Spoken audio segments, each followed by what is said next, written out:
Hello my dear students, I welcome you all to this new video from Believers IS Academy. Today we shall be speaking about India and the G7. As you know, the G7 summit is being held from June 15th to 17th in the city of Evian in France. So we shall be looking into what is the G7 grouping and how India is being affected through this G7. The G7 as a global grouping originated in 1975 to come out of the global economic instability. G7 stands for the group of 7 countries, which includes Canada, France, Germany, Italy, Japan, UK and USA, along with EU being its permanent observer status member. Together, these G7 countries hold around 43% of the nominal global GDP, accounting for nearly 10% of the global population. If we look at the structure of the G7, we understand that G7 operates with no formal treaty or secretariat. It simply operates through an annual rotating presidency and consensus-driven declarations. That means the members of the G7 countries get together once in a year and they rotate the presidentship amongst themselves. So this year, the presidentship has come to France, where President Emmanuel Macron of France is heading the G7 summit. This is the picture of the G7 summit, and here we see our respected Prime Minister of India, Narendra Modi, seated and attending the summit. This year, as I mentioned, the G7 summit is being held in a place called as Evian, which falls in France. This year, France has decided to invite 4 countries as being partners to the summit, which includes India, Brazil, South Korea and Kenya. Apart from South Korea, India, Brazil and Kenya, they all signify that somewhere G7 is looking towards the global south for partnerships. This year, the summit would want to focus upon artificial intelligence.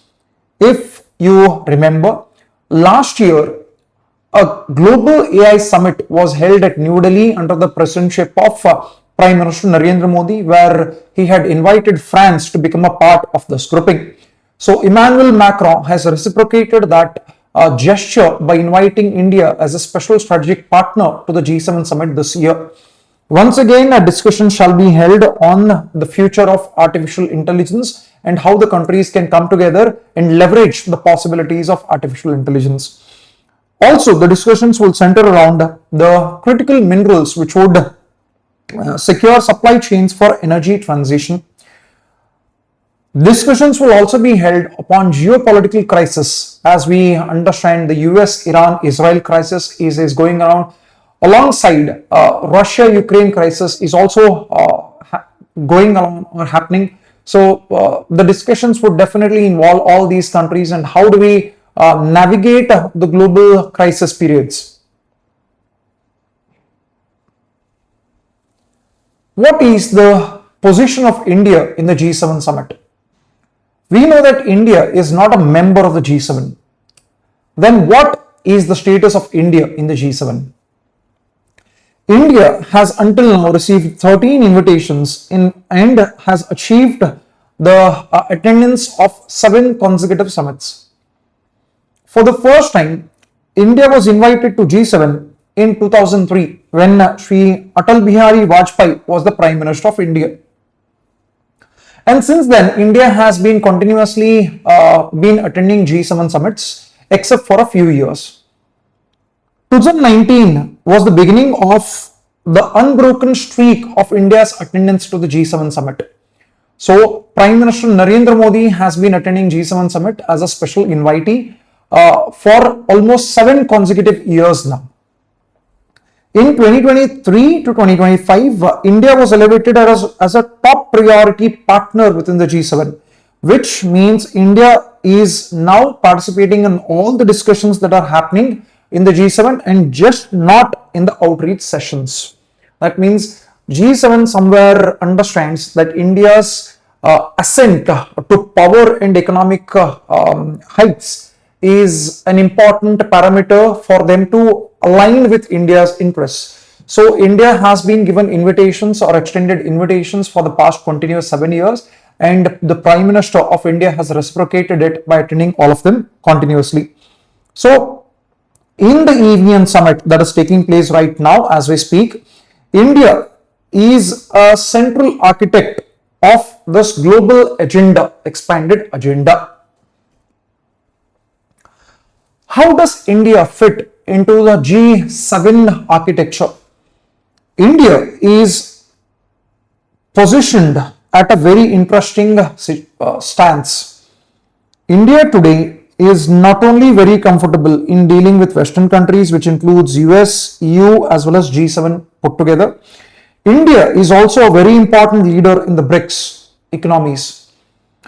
India also, on the other hand, raises its independent voice, such as it speaks about inclusive alignment of all, champions non-aligned principles and democratic values. So India is a country which is comfortable with West, it is comfortable with the global South, and it has its own voice as well. So because India has been positioning itself as the leader of the global South, hence, in a way, the G7 wants to build better relations with India to leverage its own relationship with the global South. This is the reason that this year's France summit has invited not only just India, but also Brazil and Kenya. So here, India maintains robust partnerships with the West while simultaneously leading the BRICS and the global South. This dual credibility is very rare as well as invaluable. Plus, since the G7 countries are all major democracies of the world, it also would be very comfortable with inviting India, which is considered to be a stable democracy of the world, as a part of this summit. So all of these factors come together and align together to bring India a special seat or a special position into the summit. Now, what are the three pillars of the summit from India's perspective? Why is India interested in the G7 summit, and what should be the outlook for the summit? One is the economic cooperation and technology. The G7 countries, because of their deeper pockets, the economic powerhouse that they foster balanced growth, shared AI governance standards, and deepening tech partnerships. India, because it wants to look at a bright future, it would want to sit with these G7 powerful countries and cooperate on all these parameters.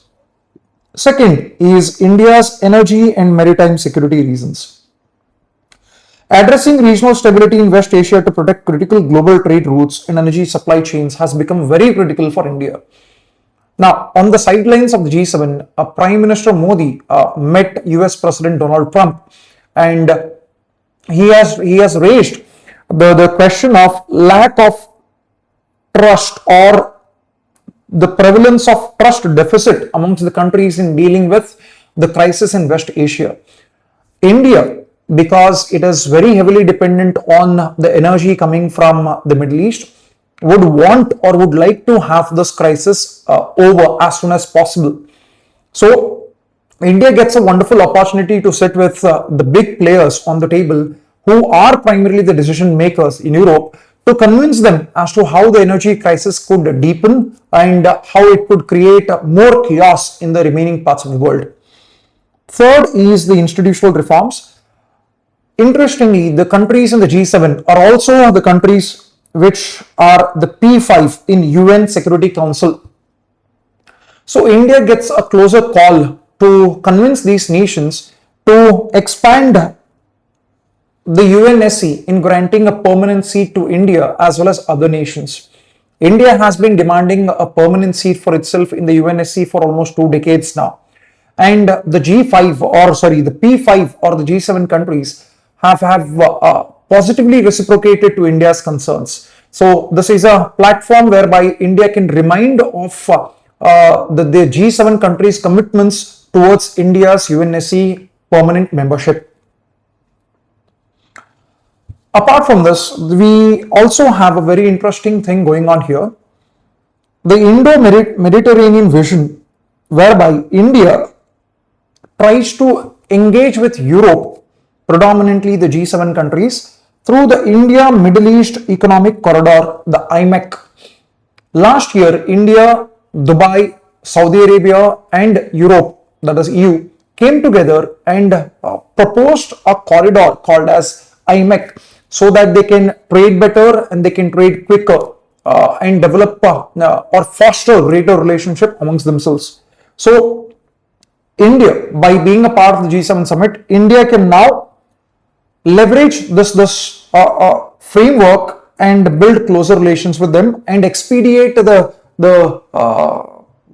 coming up of this particular corridor. So India wants to build on the India-Middle East Economic Corridor. This framework creates a new axis of trade, technology and security linking South Asia to Europe via the Gulf. This is what IMEC would do to the entire region. Corridor linking India, UAE, Saudi Arabia as well as Europe. Why is the G7 interested in India? G7 has of late started recognizing India's position on the global governance scale or the platform.